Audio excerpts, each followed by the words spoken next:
The Walking Dead. I'm a psychiatric nurse, and early in my career, I worked at a residential mental health facility. One of our residents was an elective mute, which means that he couldn't talk. But there were no medical reasons as to why. He had spoken earlier in his life and in fact seemed quite normal back then, with the exception of being close to 7 feet tall. He'd been raised in the Deep South and joined the military when he was 19. But one night he vanished. He was declared AWOL, and eventually he was declared missing and dead. 10 years later, a 7-foot-tall man walked into a VA hospital emergency room in my part of the Midwest and said to the receptionist, "My name is Marion Ducky, not the real name, and I've been dead for 10 years.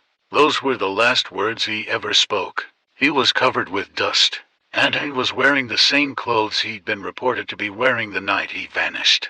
His social security number had not been used and he had no identification on his person. However, they were able to identify him, I guess via fingerprints. The family was notified, but they said they had already grieved their lost man and that whomever was claiming to be him simply could not be.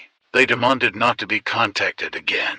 Marion paced all day every day, moving his mouth that looked like talking or muttering, but no sound came out. He had an unnerving habit of throwing his head back with his mouth wide open as if he were laughing heartily, but not even a breath could be heard. If I talked to him, he appeared to listen, periodically throwing his head back in that laughter-mimicking way of his. Various medications were tried, but they did not affect him either positively or negatively.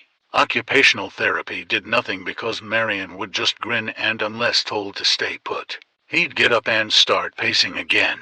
On my last day at that job, the last thing I saw was Marion, pacing in the parking lot, throwing his head back to laugh.